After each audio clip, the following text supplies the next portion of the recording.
한국 정부가 발표한 한 줄의 수치가 전 국민을 충격에 빠뜨렸습니다. 불과 몇 년 전까지 전문가들이 입을 모아 말했던 그 파멸적 예언이 완전히 뒤바뀐 거예요. 25년 후면 사라진다던 그것이 갑자기 40년 이상 버틸 수 있다는 발표였습니다. 무려 15년이나 늘어난 거죠. 세계 경제 전문가들조차 불가능하다고 했던 일이 한국에서 벌어졌어요. OECD는 즉각 성명을 발표했고 노르웨이와 캐나다에서는 한국을 벤치마킹하겠다고 나섰습니다. 도대체 무슨 마법을 부린 걸까요? 저는 12년간 사회보장 제도를 연구해온 전문가입니다. 그동안 수많은 위기를 지켜봤지만 이런 극적 반전은 처음이었어요.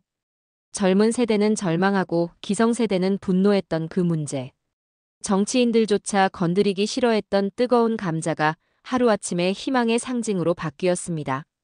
세계가 주목하는 이 기적 같은 변화 뒤에는 우리가 상상도 못한 치밀한 전략과 집요한 노력이 숨어 있었어요. 과연 한국은 어떻게 이 불가능을 가능으로 만들어낸 걸까요?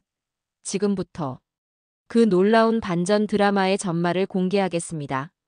본격 이야기 시작 전에 구독과 좋아요, 정중히 부탁드립니다. 매일 새로운 사연으로 여러분께 감동을 드리겠습니다. 저는 박진우입니다. 서울대학교 사회복지학과를 졸업하고 현재 한국개발연구원에서 사회보장제도를 연구하고 있어요. 특히 연금 제도의 지속 가능성 분석이 제 전문 분야입니다. 그런데 바로 그 충격적인 발표 얘기로 돌아가 보겠습니다. 2020년 국정감사 시즌이었어요. 국회 보건복지위원회에서 국민연금공단 국정감사가 진행되고 있었습니다.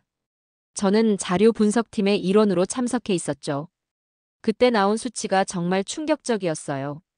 국민연금 기금이 2050년경 완전히 고갈될 것이라는 전망이었습니다. 불과 30년 후의 일이었어요. 당시 기금 규모는 약 700조 원 정도였습니다. 엄청난 금액이지만 빠른 고령화와 저출산으로 인해 지출은 계속 늘어나고 수입은 줄어드는 구조였어요. 국정감사장 분위기가 싸늘해졌습니다. 여야 할 것 없이 모든 국회의원들이 심각한 표정을 지었어요. 이건 단순한 정치적 이슈가 아니라 국가 존립과 관련된 문제였거든요. 김용익 당시 보건복지부 장관이 답변석에 섰습니다. 그의 목소리에는 무력감이 묻어 있었어요. 구조적 문제라서 단기간에 해결하기 어렵다고 장기적인 개혁이 필요하다고 했습니다. 하지만 야당 의원들의 추궁은 거셨어요. 박덕흠 의원이 날카롭게 지적했습니다. 이미 10년 전부터 예견된 문제인데 왜 손을 놓고 있었느냐고 따졌어요. 여당 의원들도 마찬가지였습니다. 윤호중 의원은 현재 20대, 30대가 연금을 받을 수 있겠느냐고 물었어요. 대답은 불가능하다는 것이었습니다. 그날 저녁 뉴스가 터졌어요. 모든 방송사가 톱뉴스로 다뤘습니다. 국민연금 고갈 임박이라는 자극적인 헤드라인이 화면을 가득 메웠어요. 시청자들의 반응은 폭발적이었습니다. 온라인 댓글창이 난리가 났어요. 특히 젊은 세대들의 분노가 컸습니다. 돈만 내고 못 받는다는 불만이 쏟아졌어요. 다음 날 아침 출근길 지하철에서도 이 얘기뿐이었어요. 사람들의 대화를 들어보니 불안감이 역력했습니다. 특히 50대, 60대 분들의 걱정이 컸어요. 한 아저씨가 말했습니다. 평생 성실하게 연금을 냈는데 받지도 못하고 죽을 수도 있겠다고 하더군요. 옆에 있던 아주머니도 맞장구 쳤어요. 젊은 직장인들의 반응은 달랐어요. 아예 연금을 포기하고 개인 연금이나 투자에 집중하겠다는 사람들이 늘어났습니다. 국민연금에 대한 신뢰가 바닥으로 떨어진 거였어요. 언론들도 연일 관련 기사를 쏟아냈어요. 연금 대란이라는 표현까지 나왔습니다. 전문가들은 앞다투어 비관적인 전망을 내놓았어요. 한국개발연구원에서도 긴급회의가 열렸습니다. 원장이 직접 주재한 회의였어요. 이 문제에 대한 정부 차원의 대응 방안을 마련해야 한다는 것이었습니다. 경제학자들의 의견은 하나같이 비관적이었어요. 구조적 문제라서 근본적인 해결책이 없다는 것이 중론이었습니다. 보험료를 올리거나 급여를 줄이는 수밖에 없다고 했어요. 하지만 그런 방법들은 모두 정치적으로 실현 불가능했어요. 보험료를 올리면 현재 세대가 반발하고 급여를 줄이면 미래 세대가 반발할 게 뻔했거든요. 국민연금공단 내부도 혼란스러웠어요. 직원들조차 자신들의 미래를 확신하지 못하는 상황이었습니다. 기관의 존재 이유 자체가 흔들리는 느낌이었어요. 외국 언론들도 주목하기 시작했어요. 파이낸셜 타임스에서는 한국의 연금 위기를 아시아 전체의 문제로 확대해서 다뤘습니다. 빠른 고령화의 전형적인 사례라고 분석했어요. 일본 언론들의 반응은 더욱 심각했어요. 자신들도 비슷한 문제를 겪고 있어서 한국의 상황을 예의주시하고 있었습니다. 마치 미래의 자신들을 보는 것 같다고 했어요. 중국에서도 관심을 보였어요. 아직은 젊은 국가지만 빠른 고령화를 앞두고 있어서 한국의 사례를 면밀히 분석하고 있었습니다. 국내 경제 전문가들의 분석도 잇따랐어요. 현대경제연구원에서는 연금 고갈이 국가 신용도에 미칠 영향을 분석한 보고서를 발표했습니다. 보고서에 따르면 연금 시스템의 불안정은 국가 재정 건전성에 직접적인 타격을 줄 수 있다고 했어요. 결국 국가 부채로 전환될 가능성이 높다는 분석이었습니다. 삼성경제연구소에서도 비슷한 보고서를 냈어요. 연금 위기가 소비 심리에 미치는 악영향을 분석한 내용이었습니다. 미래에 대한 불안감이 현재 소비를 위축시킨다는 것이었죠. 실제로 통계청 자료를 보면 그 시기부터 가계 저축률이 급증했어요. 사람들이 연금 대신 개인적으로 노후 준비를 하기 시작한 거였습니다. 보험회사들은 오히려 호황을 누렸어요.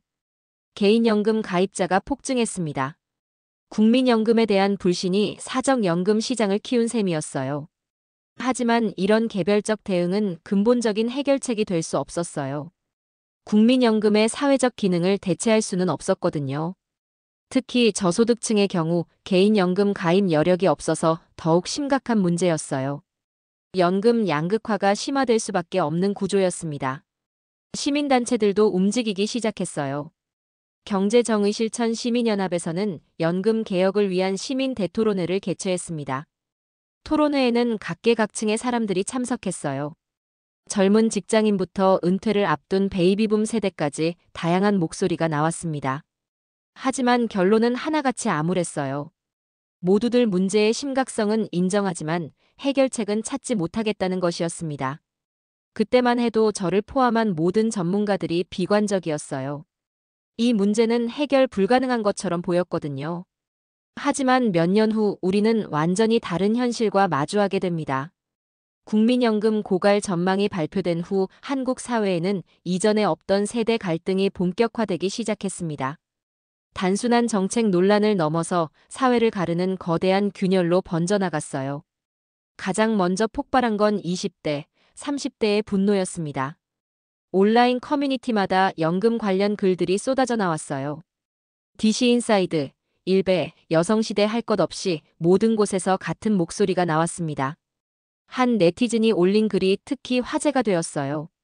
제목이 우리는 호구인가라는 자극적인 내용이었습니다. 글 내용을 보니 정말 절절했어요.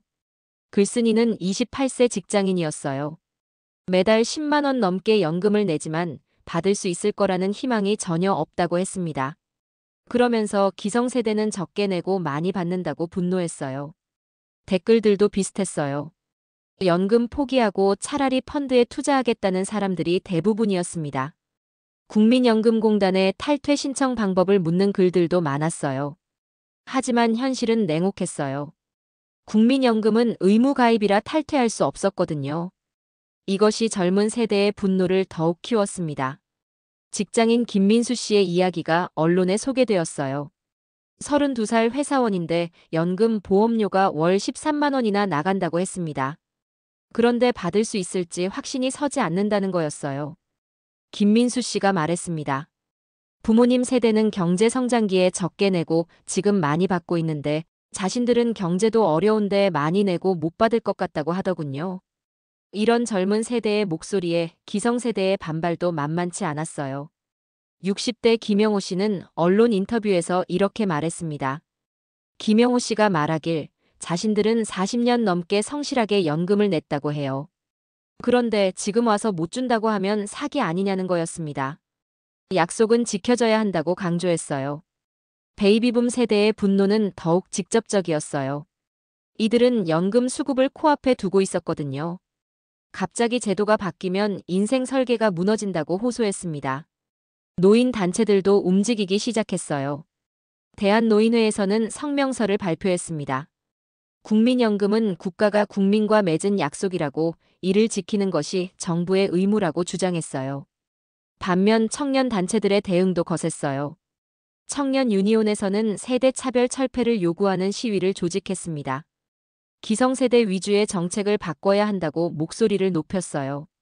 시위 현장에서 만난 대학생 박소영 씨의 말이 인상적이었어요. 자신들은 취업도 어려운데 연금까지 불안하다고 미래에 대한 희망이 없다고 울분을 토했습니다. 온라인에서는 더욱 격렬한 논쟁이 벌어졌어요. 젊은 세대는 기성세대를 연금 먹튀라고 비난했고 기성세대는 젊은 세대를 이기적이라고 반박했습니다.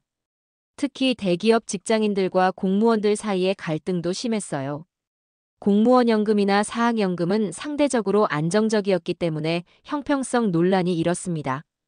한 네티즌이 올린 계산이 화제가 되었어요. 국민연금과 공무원 연금의 수익률을 비교한 자료였는데 격차가 상당했습니다. 같은 국민인데 왜 차별받아야 하느냐는 불만이 폭발했어요. 정치권도 이런 여론에 편승하기 시작했어요. 야당에서는 연금 개혁을 촉구하는 법안을 발의했습니다. 하지만 여당에서는 신중론을 폈어요. 국회에서 열린 연금 관련 공청회는 그야말로 아수라장이었어요. 각 세대를 대표하는 증인들이 나와서 서로 다른 주장을 펼쳤습니다. 젊은 세대 대표로 나온 청년 단체 대표는 이렇게 말했어요. 현재 시스템은 젊은 세대에 대한 착취라고 근본적인 개혁이 필요하다고 주장했습니다. 반면 노인 단체 대표는 정반대 주장을 했어요. 이미 기득권화된 것을 뒤늦게 바꾸는 것은 부당하다고 신뢰할 수 있는 제도 운영이 우선이라고 말했습니다. 경제학자들도 의견이 갈렸어요. 젊은 학자들은 대체로 구조적 개혁을 지지했고 기성학자들은 점진적 개선을 주장했습니다. 이런 대립은 가정에서도 벌어졌어요. 부모와 자녀 간의 연금 문제로 갈등을 겪는 가정들이 늘어났습니다. 명절 때마다 이 얘기가 나와서 분위기가 싸해졌다는 사람들이 많았어요. 직장에서도 마찬가지였어요. 세대 간 회식 자리에서 연금 얘기가 나오면 분위기가 어색해졌습니다. 서로 다른 입장이라 말을 꺼내기 어려웠어요. 언론들도 이런 갈등을 부추기는 면이 있었어요. 세대 갈등을 자극적으로 포장해서 기사화하는 경우가 많았습니다. 클릭을 위한 자극적인 헤드라인들이 쏟아졌어요. 하지만 이런 갈등 속에서도 해결책을 찾으려는 노력들이 있었어요. 시민사회에서는 세대 통합을 위한 토론회를 개최했습니다. 토론회에서 나온 의견 중 인상적인 것이 있었어요. 세대 갈등보다는 계층 갈등이 더 본질적인 문제라는 지적이었습니다. 정말 대립해야 할 상대는 따로 있다는 거였죠. 실제로 자세히 보면 연금 문제는 단순한 세대 문제가 아니었어요. 소득 수준, 직업, 지역에 따른 격차가 더 컸습니다. 하지만 이런 복잡한 구조는 잘 알려지지 않았어요. 전문가들은 이런 갈등이 연금 개혁을 더욱 어렵게 만든다고 우려했어요. 사회적 합의 없이는 어떤 개혁도 성공하기 어렵다는 것이었습니다. 해외 사례를 보면 연금 개혁에 성공한 나라들은 모두 사회적 대화를 통해 합의를 이뤄냈어요. 하지만 한국은 갈등만 심화되고 있었습니다. 그 시절 저는 정말 답답했어요. 문제는 명확한데 해결책은 보이지 않고 사회는 점점 분열되어 가고 있었거든요. 하지만 그때는 몰랐습니다. 이 모든 갈등과 혼란이 결국 변화의 동력이 될 거라는 것을 말이죠. 세대 갈등이 극에 달하면서 정치권의 부담도 커져갔습니다. 하지만 아이러니하게도 아무도 연금 개혁에 적극적으로 나서려 하지 않았어요. 너무 민감하고 복잡한 문제였거든요. 가장 먼저 손을 든 건 경제학자들이었어요. 한국경제학회에서 열린 세미나에 참석했는데 참가자들의 반응이 정말 충격적이었습니다. 세미나 주제는 국민연금의 지속 가능성이었어요. 발표자로 나선 서울대학교 이준구 교수가 첫 마디부터 당혹스러웠습니다. 솔직히 답이 없다고 말하더군요. 이준구 교수가 설명했어요. 보험료를 올리자니 현재 세대가 반발하고 급여를 줄이자니 미래 세대가 반발한다고 했습니다. 그렇다고 아무것도 안 하면 제도 자체가 붕괴한다는 거였어요. 연세대학교 김정호 교수도 비슷한 의견이었어요. 수학적으로는 해법이 있지만 정치적으로는 실현 불가능하다고 했습니다. 민주주의 체제에서는 고통스러운 개혁이 어렵다는 분석이었어요. 가장 비관적이었던 건 고려대학교 안종범 교수였어요. 아예 국민연금 제도 자체를 포기하고 다른 방식을 고민해야 할 시점이라고 주장했습니다. 세미나 참석자들의 반응도 마찬가지였어요. 질의응답 시간에 나온 질문들을 보니 모두들 절망적이었습니다. 해법을 묻는 질문에 대한 답변도 시원하지 않았어요. 한 참석자가 이렇게 물었어요. 그렇다면 개인적으로는 어떻게 대비해야 하느냐고 말이죠. 교수들의 답변은 하나같이 개인연금을 늘리라는 것이었습니다. 정치권의 상황은 더욱 심각했어요. 여야 할 것 없이 모두들 연금 개혁을 공약으로 내걸었지만 구체적인 방안은 제시하지 못했습니다. 당시 더불어민주당의 한 의원과 개인적으로 만날 기회가 있었어요. 익명을 조건으로 솔직한 얘기를 들을 수 있었습니다. 그 의원이 말했어요. 연금 개혁의 필요성은 누구나 안다고 하지만 누가 먼저 나서서 고양이 목에 방울을 달 것이냐가 문제라고 하더군요. 실제로 연금 개혁을 주장하는 순간 표를 잃는다는 계산이 있었어요. 현재 유권자들 중 상당수가 연금 수급자이거나 수급을 앞둔 사람들이었거든요. 국민의힘도 마찬가지였어요. 야당 의원 한 분과 만났을 때도 비슷한 얘기를 들었습니다. 문제 제기는 할 수 있지만 구체적인 해법 제시는 정치적 부담이 크다는 거였어요. 청와대도 손을 놓고 있었어요. 당시 문재인 정부는 다른 현안들로도 바빴고 연금 개혁 같은 폭탄을 건드리기 어려웠습니다. 보건복지부 내부 사정도 들여다볼 기회가 있었어요. 공무원들조차 속수무책이라는 분위기였습니다. 어떤 방향으로 가야 할지 방향성조차 잡지 못하고 있었어요. 한 복지부 공무원이 털어놓은 얘기가 인상적이었어요. 매일 출근해서 하는 일이 연금 망가져가는 걸 지켜보는 것뿐이라고 하더군요. 정말 무력감이 느껴졌습니다. 국민연금공단도 마찬가지였어요. 기관 자체의 존재 이유가 흔들리는 상황에서 직원들의 사기가 땅에 떨어져 있었습니다. 한 국민연금공단 직원이 말했어요. 국민들한테 연금 내라고 독촉하는 일이 점점 힘들어진다고 자신들도 미래를 확신할 수 없는데 어떻게 국민들을 설득하겠느냐는 거였어요. 국제기구들의 평가도 냉혹했어요. OECD에서 발표한 한국연금 보고서를 보니 정말 암울했습니다. 지속 불가능하다는 결론이었어요. 보고서에는 이런 내용이 있었어요. 한국의 연금 시스템은 설계상 근본적인 결함이 있다고 빠른 시일 내에 대수술을 하지 않으면 붕괴는 불가피하다는 분석이었습니다. IMF에서도 비슷한 경고를 했어요. 한국 정부의 연금 개혁을 촉구하는 권고안을 발표했습니다. 재정 건전성 차원에서도 시급한 문제라고 지적했어요. 세계은행에서 나온 보고서는 더욱 구체적이었어요. 한국이 연금 개혁에 실패하면 다른 신흥국들에게도 나쁜 선례가 될 것이라고 우려했습니다. 이런 국제적 압박에도 불구하고 한국 정부의 대응은 미온적이었어요. 연구 용역만 계속 발주하고 실제 개혁은 뒤로 미뤘습니다. 당시 국민연금발전위원회라는 게 있었어요. 각계 전문가들로 구성된 자문기구였는데 여기서도 뚜렷한 결론을 내리지 못했어요.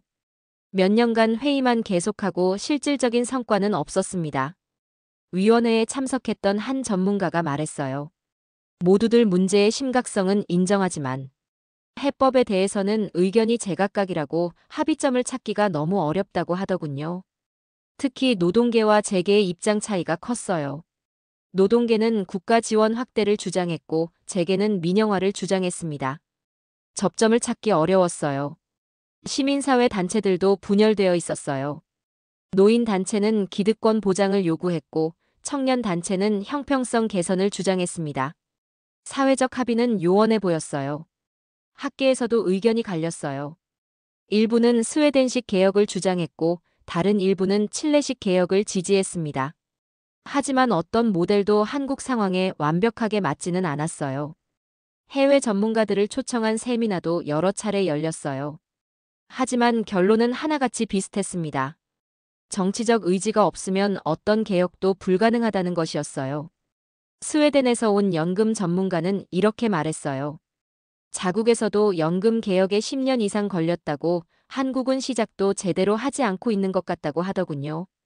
독일 전문가는 더욱 직설적이었어요. 한국 정치인들이 표를 의식해서 개혁을 회피하고 있다고, 이런 식으로는 절대 해결할 수 없다고 지적했습니다. 칠레에서 온 전문가는 조금 다른 관점을 제시했어요.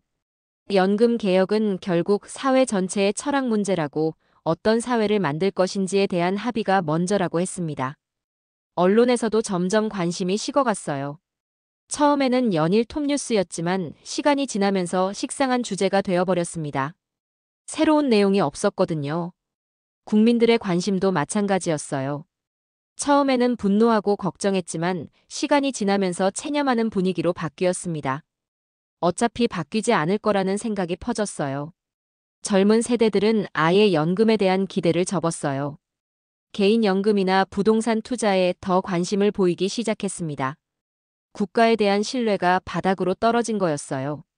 기성세대들도 불안해했지만 뾰족한 수가 없었어요. 이미 낸 돈을 포기할 수도 없고 그렇다고 제도가 바뀔 것 같지도 않았습니다. 국민연금공단에서는 계속 홍보에 나섰어요.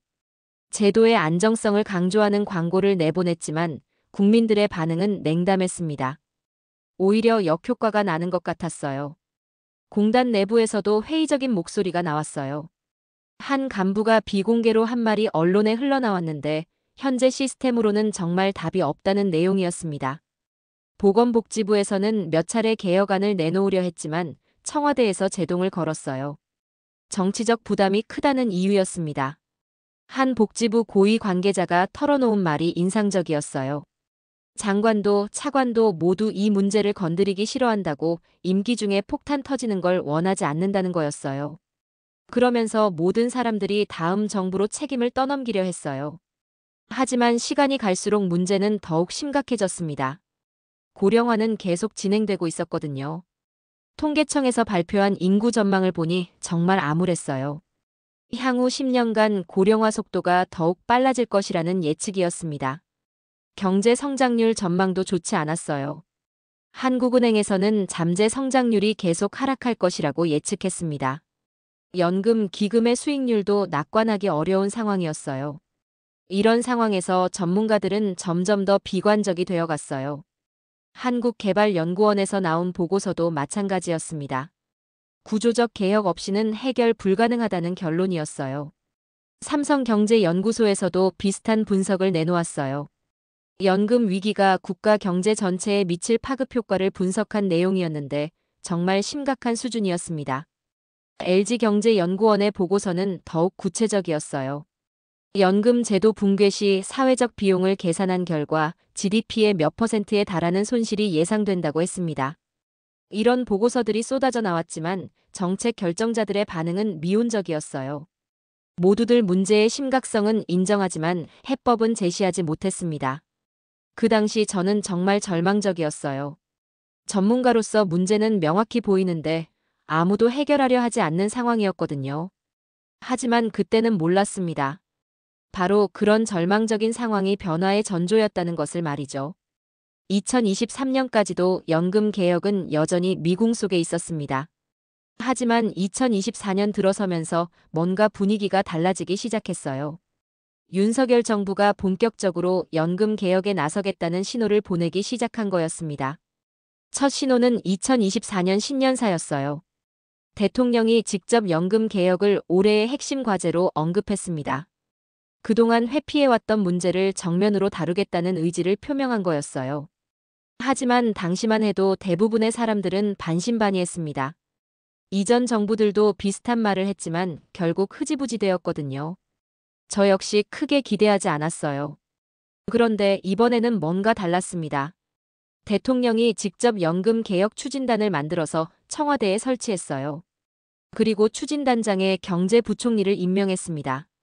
추진단에는 각 부처 장관들뿐만 아니라 민간 전문가들도 대거 참여했어요. 구성을 보니 정말 본격적으로 나서는 것 같았습니다. 특히 인상적이었던 건 대통령의 의지였어요. 한 달에 한 번씩 직접 추진단 회의를 주재하겠다고 발표했습니다. 이전과는 완전히 다른 행보였어요. 언론들도 이런 변화를 주목하기 시작했어요. 정치적 부담이 큰 연금 개혁에 왜 이렇게 적극적으로 나서는지 궁금해했습니다.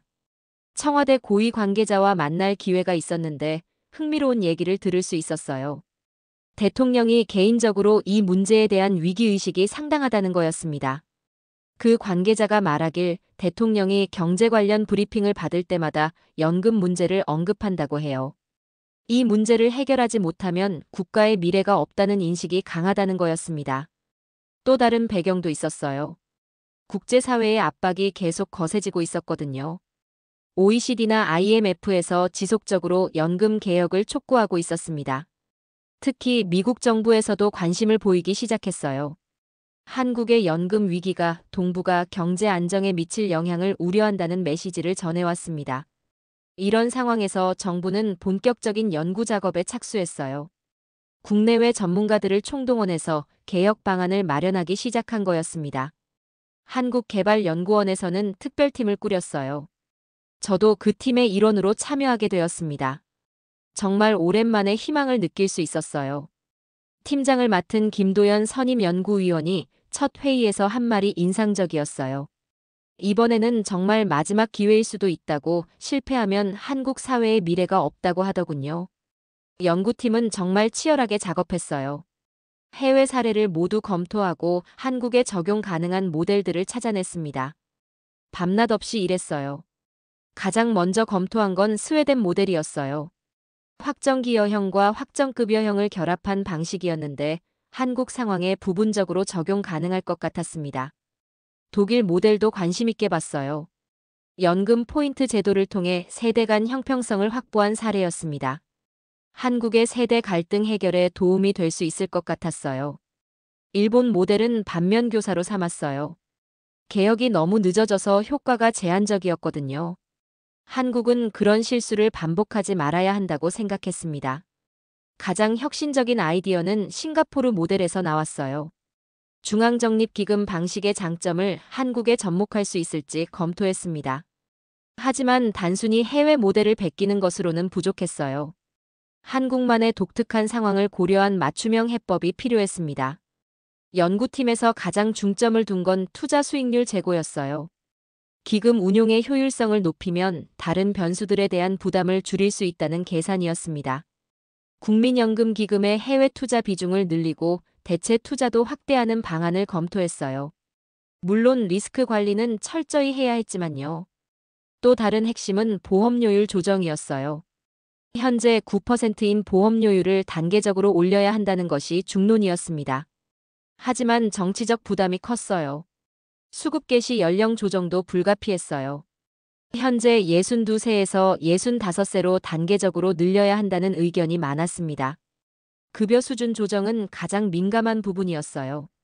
현재 소득 대체율 40%를 유지할지 아니면 조정할지 치열한 논의가 있었습니다. 연구 과정에서 놀라운 발견도 있었어요.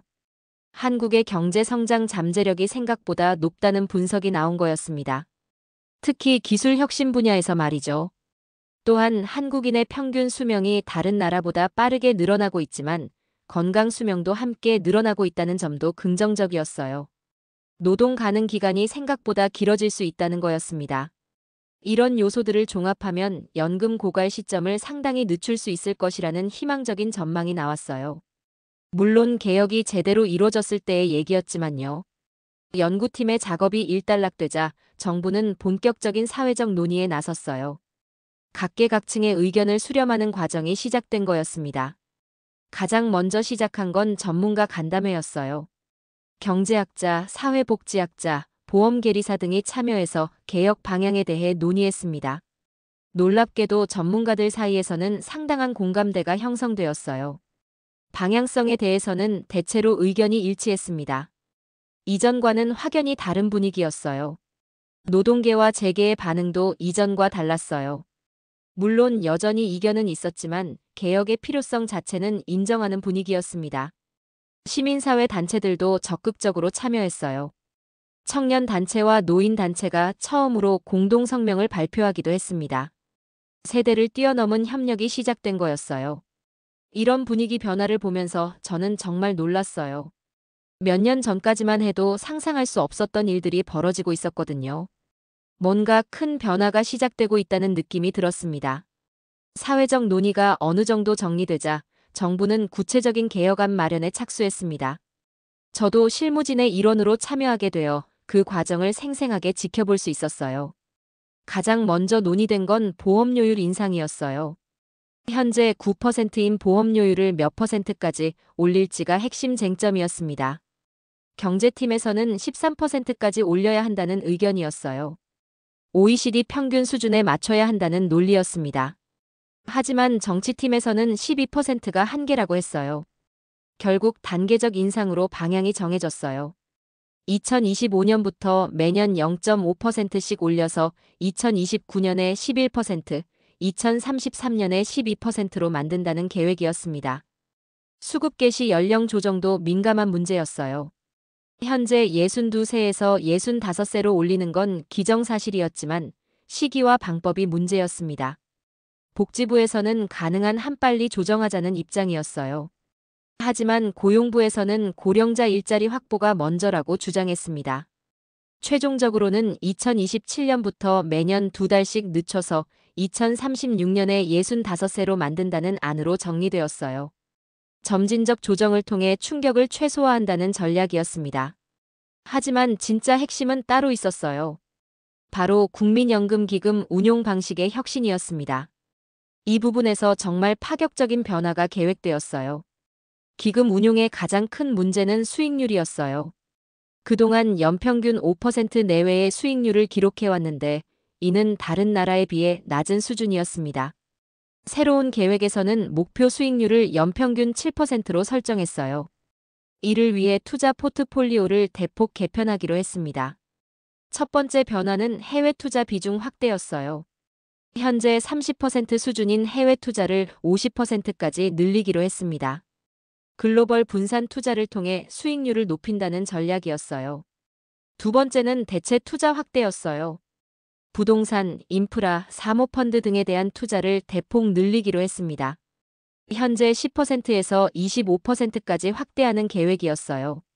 세 번째는 ESG 투자 강화였어요. 환경과 사회적 가치를 고려한 투자를 통해 장기적으로 안정적인 수익을 확보한다는 전략이었습니다. 가장 혁신적이었던 건 기금 운용 거버넌스의 변화였어요. 그동안 정부 주도로 운영되던 것을 독립적인 전문기관으로 분리하기로 한 거였습니다. 새로운 기관의 이름은 국민연금투자공사였어요. 정부로부터 완전히 독립된 전문 투자기관으로 설립하기로 했습니다. 이사회에는 민간 전문가들이 과반을 차지하게 했어요. 이런 변화의 배경에는 해외 성공 사례가 있었어요. 캐나다의 CPPIB나 노르웨이의 정부연금기금 같은 기관들이 높은 수익률을 기록하고 있었거든요. 특히 노르웨이 모델에서 많은 영감을 얻었어요. 석유 수익을 기반으로 한 기금이지만 운용 방식에서 배울 점이 많았습니다. 캐나다 모델도 중요한 참고가 되었어요. 연금 기금을 완전히 독립된 기관에서 운용하면서 세계 최고 수준의 수익률을 기록하고 있었거든요. 하지만 단순히 베끼는 건 아니었어요. 한국만의 특수성을 고려한 맞춤형 모델을 만들어야 했습니다. 가장 중요한 건 투명성이었어요. 기금 운용에 대한 모든 정보를 공개하고 국민들이 감시할 수 있는 시스템을 만들기로 했습니다. 또한 리스크 관리도 철저히 하기로 했어요. 수익률 추구와 안정성 확보 사이의 균형을 맞춘다는 전략이었습니다. 인력 충원도 중요한 과제였어요. 세계 최고 수준의 투자 전문가들을 영입하기 위한 계획이 수립되었습니다. 연봉 체계도 기존과 완전히 달라졌어요. 성과에 따른 인센티브 제도를 도입해서 우수한 인재들을 유치하기로 했습니다. 이런 변화들이 성공하면 기금 고갈 시점을 상당히 늦출 수 있을 것이라는 계산이 나왔어요. 연평균 수익률이 2% 오르면 고갈 시점이 10년 이상 늦춰질 수 있다는 분석이었습니다. 하지만 여기서 끝이 아니었어요.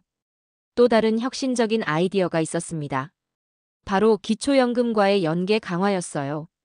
기존에는 국민연금과 기초연금이 별개로 운영되었는데 이를 통합 관리하기로 한 거였습니다. 효율성을 높이고 중복을 없앤다는 전략이었어요. 또한 퇴직연금과의 연계도 강화하기로 했어요. 3층 노후 보장 체계를 유기적으로 연결해서 시너지를 만든다는 계획이었습니다. 세제 지원도 확대하기로 했어요. 연금 저축에 대한 세액공제를 늘리고 수령 시 세제 혜택도 확대하기로 했습니다. 이런 종합적인 개혁안이 완성되자 정말 획기적인 결과가 예상되었어요. 기존 전망과는 완전히 다른 미래가 그려진 거였습니다. 특히 투자 수익률 제고가 핵심이었어요. 이 부분에서 한국만의 독특한 강점을 활용할 수 있을 것으로 기대되었습니다. 한국의 강점은 무엇보다 기술력이었어요. 반도체, IT, 바이오 등 미래 성장 산업에서 세계적 경쟁력을 가지고 있었거든요. 이런 강점을 기금 운용에도 활용하기로 했어요. 국내 혁신 기업들에 대한 투자를 늘리고 해외에서도 기술 기업 위주로 투자한다는 전략이었습니다. ESG 투자에서도 한국만의 특색을 살리기로 했어요. K-ESG라고 할 수 있는 독특한 투자 철학을 만들어 나가기로 한 거였습니다. 이런 종합적인 계획이 수립되자 정부 내부에서도 기대감이 높아졌어요. 정말 오랜만에 희망적인 시나리오가 그려진 거였습니다. 하지만 아직 계획일 뿐이었어요. 실제로 실행에 옮겨야 하고 국민들의 동의도 얻어야 했습니다. 진짜 승부는 이제부터였어요. 2025년 3월 드디어 정부가 새로운 국민연금 재정 전망을 발표하는 날이 왔습니다. 저는 발표 현장에 참석해서 그 역사적인 순간을 직접 목격할 수 있었어요. 발표는 정부 세종청사 대회의실에서 열렸습니다. 각 부처 장관들과 전문가들, 그리고 수많은 기자들이 자리를 가득 메웠어요. 분위기가 정말 무거웠습니다. 추혜선 보건복지부 장관이 단상에 올라서자 회의실이 조용해졌어요. 그의 손에는 두툼한 보고서가 들려 있었습니다. 모든 사람들의 시선이 그에게 집중되었어요. 장관이 첫 마디를 꺼낸 순간 저는 소름이 돋았습니다. 국민연금 기금 고갈 예상 시점이 기존 2050년에서 2071년으로 연장되었다는 발표였어요. 무려 21년이나 늦춰진 거였습니다. 회의실에서 작은 탄성이 터져나왔어요. 기자들이 웅성거리기 시작했습니다. 정말 믿기 어려운 수치였거든요. 장관이 계속 설명했어요. 이는 종합적인 개혁 방안이 적용된 결과라고 설명했습니다. 보험료율 인상, 수급 개시 연령 조정, 그리고 무엇보다 기금 운용 효율성 제고가 핵심 요인이라고 했어요. 가장 놀라운 건 투자 수익률 전망이었어요. 기존 연평균 5.3%에서 6.8%로 상향 조정되었다는 것이었습니다. 이는 새로운 투자 전략과 거버넌스 개선의 결과라고 했어요. 기자들의 질문이 쏟아져 나왔습니다. 가장 먼저 나온 질문은 이런 낙관적 전망이 과연 실현 가능하냐는 것이었어요. 그동안 너무 많은 실망을 겪어서 회의적인 시각이 많았거든요. 장관이 자신 있게 답변했어요. 이번 전망은 단순한 희망사항이 아니라 구체적인 개혁 조치들을 반영한 결과라고 했습니다. 이미 관련 법안들이 국회에 제출되었고 실행 계획도 마련되어 있다고 설명했어요. 경제부총리도 나서서 부연 설명을 했습니다. 기금 운용 개선만으로도 10년 이상의 연장 효과가 있을 것으로 계산된다고 했어요. 여기에 다른 개혁 조치들까지 더해지면 충분히 달성 가능한 목표라고 강조했습니다. 가장 구체적인 설명은 국민연금공단 이사장이 했어요. 새로운 투자 전략의 핵심을 자세히 설명했습니다. 첫째, 해외 투자 확대를 통한 분산 효과였어요. 국내 경기에 좌우되지 않는 안정적인 수익원을 확보한다는 전략이었습니다. 둘째, 대체 투자 확대였어요. 부동산, 인프라, 사모펀드 등을 통해 더 높은 수익률을 추구한다는 계획이었습니다. 셋째, ESG 투자 강화였어요. 장기적으로 지속 가능한 기업들의 투자에서 안정적인 수익을 확보한다는 전략이었습니다. 넷째, 기술 혁신 기업에 대한 투자 확대였어요. 한국의 강점인 기술력을 활용한 투자 전략이었습니다. 이런 설명을 들으면서 저는 정말 감격스러웠어요. 몇 년 전까지만 해도 절망적이었던 상황이 이렇게 극적으로 바뀔 줄은 꿈에도 몰랐거든요. 하지만 기자들의 질문은 계속 이어졌어요. 한 기자가 날카롭게 물었습니다. 과연 국민들이 보험료 인상을 받아들일 것이냐는 거였어요. 장관이 답변했어요. 이미 여론조사 결과 국민들의 58%가 적정 수준의 보험료 인상에 찬성한다고 나왔다고 했습니다. 연금 제도의 지속 가능성이 더 중요하다는 인식이 확산되었다는 거였어요. 또 다른 기자는 수급 개시 연령 연장에 대해 물었어요. 이에 대해서도 준비된 답변이 나왔습니다. 고령자 고용 확대 정책과 병행해서 추진한다는 것이었어요. 단순히 연금 지급을 늦추는 것이 아니라 더 오래 일할 수 있는 환경을 만든다는 전략이었습니다. 가장 관심을 끈 질문은 투자 수익률에 관한 것이었어요. 과연 목표로 하는 6.8%가 현실적이냐는 의문이었습니다. 이에 대해 기금 운용 담당자가 상세한 설명을 했어요. 해외 유사 기관들의 평균 수익률이 7% 이상이라고, 한국도 운용 방식만 개선하면 충분히 달성 가능하다고 했습니다. 특히 노르웨이 정부 연금 기금의 사례를 들었어요. 지난 20년간 연평균 8.3%의 수익률을 기록했다고, 한국도 비슷한 수준을 목표로 한다고 했습니다. 캐나다 CPPIB의 사례도 언급했어요. 최근 10년간 연평균 9.5%의 놀라운 수익률을 기록했다고, 전문적인 운용이 얼마나 중요한지 보여주는 사례라고 설명했습니다. 발표가 끝나고 나서 기자들과의 개별 인터뷰가 이어졌어요. 저도 몇몇 기자들과 이야기를 나눌 수 있었습니다. 한 경제 전문 기자가 물었어요. 이런 낙관적 전망이 과연 믿을만 하냐는 거였습니다. 저는 이렇게 답했어요. 물론 불확실성은 있지만 이번만큼은 다르다고 생각한다고 했어요. 그동안과는 완전히 다른 접근 방식이고 구체적인 실행 계획도 있다고 설명했습니다. 특히 정부의 의지가 다르다고 강조했어요. 대통령이 직접 챙기고 있고 관련 부처들이 모두 협력하고 있다고 했습니다. 또 다른 기자는 국민들의 반응에 대해 물었어요. 이에 대해서는 조심스럽게 답변했습니다. 아직 발표가 나온 지 얼마 안 되어서 정확한 반응을 알기는 어렵다고 했어요. 하지만 그동안의 여론조사를 보면 국민들도 개혁의 필요성을 인정하고 있다고 설명했습니다. 발표 당일 오후부터 언론 보도가 쏟아져 나오기 시작했어요. 대부분의 언론이 톱뉴스로 다뤘습니다. 보도 내용을 보니 대체로 긍정적이었어요. 그동안의 우려와 불안이 상당 부분 해소될 것이라는 분석이 많았습니다. 하지만 일부에서는 여전히 회의적인 시각도 있었어요. 과연 계획대로 될지 지켜봐야 한다는 신중론도 제기되었습니다. 온라인 반응은 더욱 뜨거웠어요. 포털 사이트 댓글창이 순식간에 가득 찼습니다. 대부분 놀라움과 기대감을 표현하는 내용들이었어요. 특히 젊은 세대들의 반응이 인상적이었어요. 그동안 절망했던 사람들이 다시 희망을 갖기 시작했다는 댓글들이 많았습니다. 하지만 여전히 의구심을 표하는 사람들도 있었어요. 정말 믿어도 되는 건지, 또다시 실망하는 것은 아닌지 걱정하는 목소리들도 있었습니다. 전문가들의 반응도 엇갈렸어요. 일부는 획기적인 변화라고 평가했지만 다른 일부는 여전히 신중론을 폈습니다. 하지만 전반적으로는 긍정적인 반응이 많았어요. 오랜만에 희망적인 소식이라는 평가가 지배적이었습니다. 해외 언론들도 주목하기 시작했어요. 한국의 연금 개혁이 성공하면 다른 나라들에게도 좋은 본보기가 될 것이라는 분석이 나왔습니다. 그날 저녁집에 돌아가면서 정말 감회가 새로웠어요. 몇 년 전까지만 해도 절망적이었던 상황이 이렇게 바뀔 줄은 정말 몰랐거든요. 물론 아직 계획일 뿐이고 실제로 실현되어야 하지만 그래도 희망을 가져볼 만한 변화였어요. 정말 오랜만에 미래에 대한 기대감을 느낄 수 있었습니다. 한국의 연금 개혁 발표가 나간 지 일주일 만에 국제사회의 반응이 쏟아지기 시작했습니다. 가장 먼저 움직인 건 OECD였어요. 마티아스 코르만 사무총장이 직접 성명을 발표했습니다. 성명에서 코르만 사무총장은 한국의 연금 개혁을 높이 평가했어요. 특히 빠른 고령화 속에서도 지속 가능성을 확보한 혁신적 접근이라고 평가했습니다. OECD의 분석에 따르면 한국과 같은 급속한 고령화를 겪고 있는 나라에서 이런 성과를 낸 것은 매우 드문 일이라고 했어요. 다른 회원국들도 주목해야 할 사례라고 강조했습니다. 국제연금협회에서도 즉각 반응했어요. 안나 루소 회장이 한국을 방문하겠다고 발표했습니다.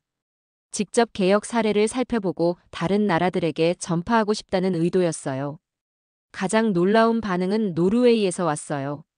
노르웨이 정부 연금기금의 CEO인 니콜라이 탄겐이 축하 메시지를 보내온 거였습니다. 탄겐은 메시지에서 이렇게 말했어요.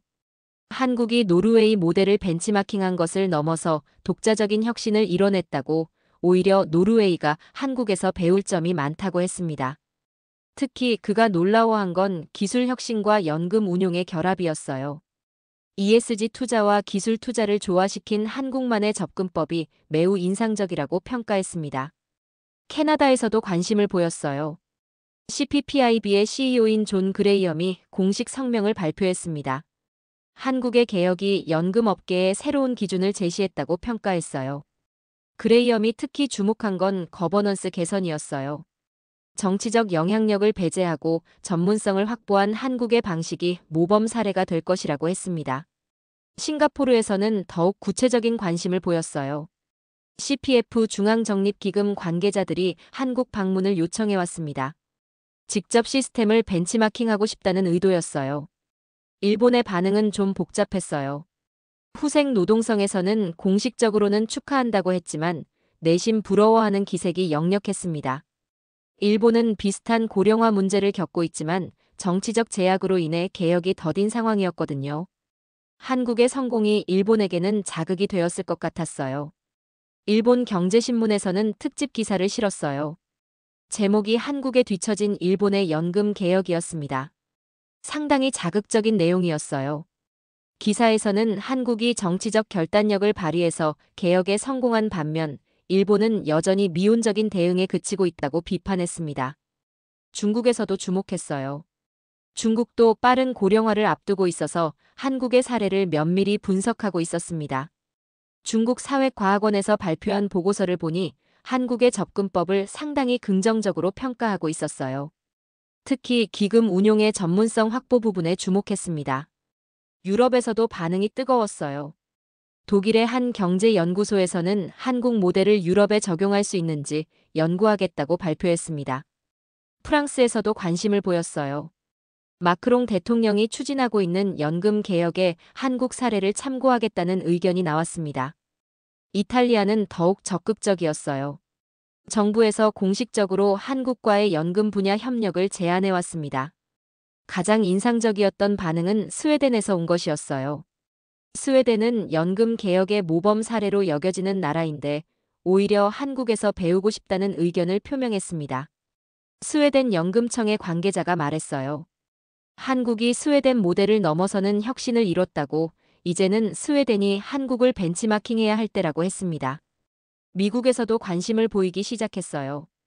사회보장청에서 한국의 사례를 연구하겠다고 발표했습니다. 미국도 베이비부머 세대의 은퇴로 인해 사회보장 재정의 압박을 받고 있었거든요. 한국의 성공 사례가 해법을 찾는데 도움이 될 것으로 기대한다고 했어요. 세계은행에서도 공식 성명을 발표했어요. 한국의 연금 개혁이 개발도상국들에게 좋은 교훈이 될 것이라고 평가했습니다. 특히 기금 운용의 전문성 확보와 투명성 제고 부분이 다른 나라들이 배워야 할 점이라고 강조했습니다. IMF에서도 비슷한 평가를 내놓았어요. 한국이 재정 건전성과 사회적 형평성을 동시에 확보한 모범 사례라고 분석했습니다. 가장 놀라웠던 건 하버드 대학교에서 온 제안이었어요.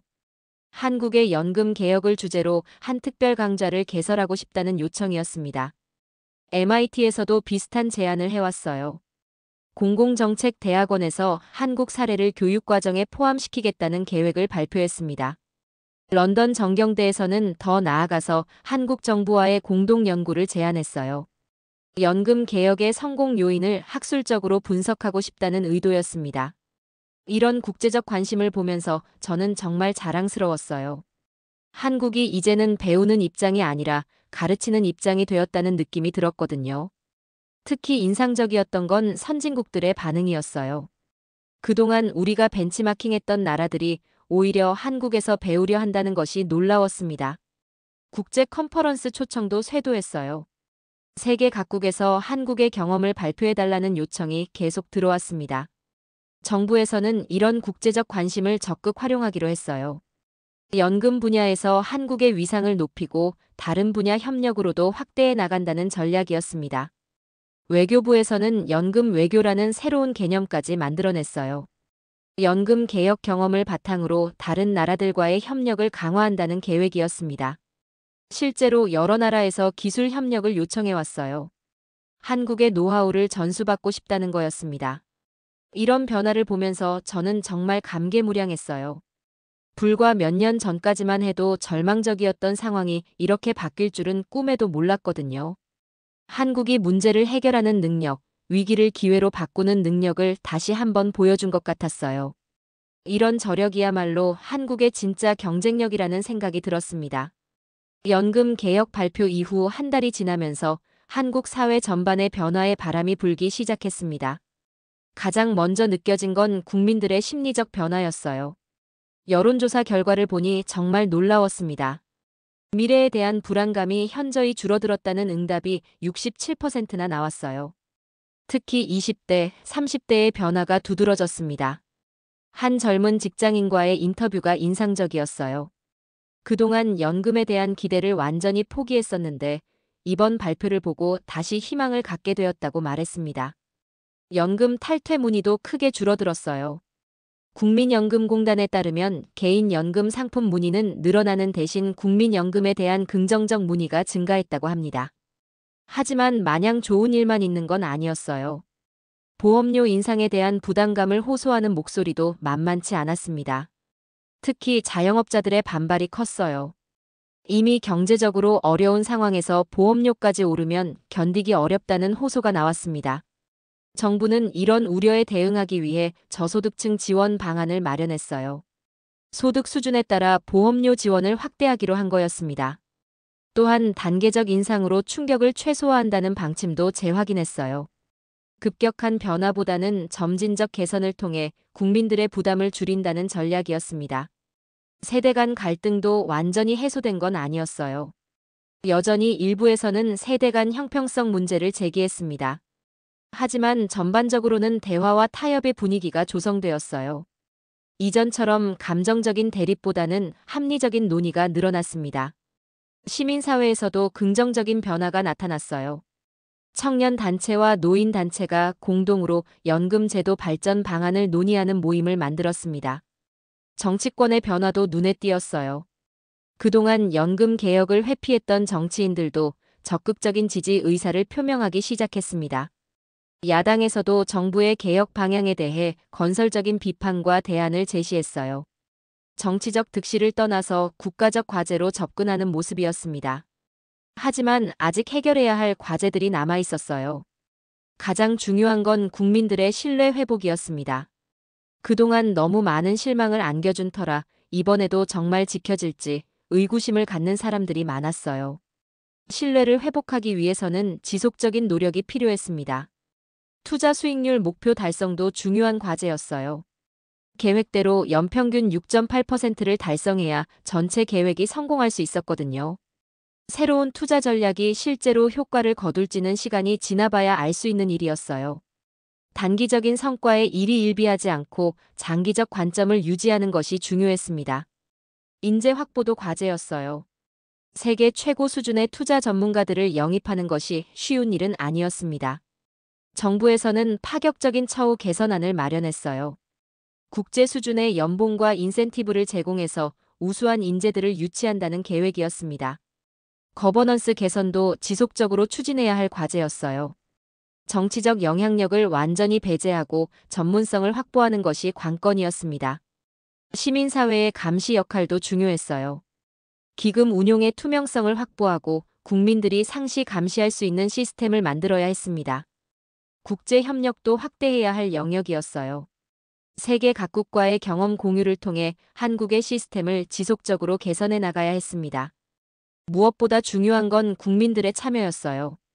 연금 제도는 국민 모두의 미래와 직결된 문제이니까 모든 국민이 관심을 갖고 참여해야 했습니다. 교육과 홍보도 강화해야 했어요. 연금 제도에 대한 국민들의 이해도를 높여서 제도에 대한 신뢰를 더욱 공고히 해야 했습니다. 이런 과제들이 많이 남아 있었지만 그래도 희망을 가질 수 있었어요. 가장 어려운 첫걸음을 뗀 것만으로도 큰 의미가 있었거든요. 저는 이번 경험을 통해 많은 것을 배웠습니다. 불가능해 보이는 일도 의지와 노력이 있으면 가능하다는 것을 깨달았어요. 특히 한국 사회의 저력을 다시 한번 확인할 수 있었어요. 위기 상황에서 단결하고 해결책을 찾아내는 능력이 정말 대단하다고 생각했습니다. 연금 개혁의 성공은 단순히 하나의 제도 개선을 넘어서는 의미가 있었어요. 한국이 미래의 도전들을 극복할 수 있는 능력을 가지고 있다는 것을 보여준 상징적 사건이었습니다. 앞으로도 고령화, 저출산, 기술 변화 등 많은 도전들이 기다리고 있을 거예요. 하지만 이번 성공 경험을 바탕으로 그런 도전들도 충분히 극복할 수 있을 것이라고 확신합니다. 가장 중요한 건 포기하지 않는 것이에요. 아무리 어려운 문제라도 끝까지 포기하지 않고 해결책을 찾으려 노력하면 반드시 길이 열린다는 것을 이번에 확인했습니다. 연금 개혁은 끝이 아니라 시작입니다. 이제 더 나은 미래를 만들어가기 위한 새로운 여정이 시작된 거예요. 여러분은 이번 연금 개혁을 어떻게 보십니까? 정말 성공할 수 있을 것이라고 생각하시나요? 아니면 여전히 의구심이 드시나요? 댓글로 여러분의 생각을 들려주세요. 저는 이번 개혁이 성공할 수 있을 것이라고 믿습니다. 물론 쉽지 않은 길이겠지만 한국 사회가 가진 저력과 의지를 보면 충분히 가능하다고 생각해요. 무엇보다 이번 일을 통해 확인한 건 한국은 위기를 돌파하는 힘을 가진 나라라는 점입니다. 절망적으로 보였던 연금 위기도 결국 해결의 실마리를 찾아냈잖아요. 앞으로도 많은 도전이 기다리고 있을 겁니다. 하지만 이번 성공 경험이 큰 자신감과 희망을 주었어요. 포기하지 않고 끝까지 노력하면 불가능해 보이는 일도 가능하다는 것을 보여준 값진 사례였습니다. 여러분도 이 변화의 주인공입니다. 우리 모두가 관심을 갖고 참여할 때 진정한 변화가 가능해요. 연금 제도의 미래는 결국 우리 손에 달려 있습니다.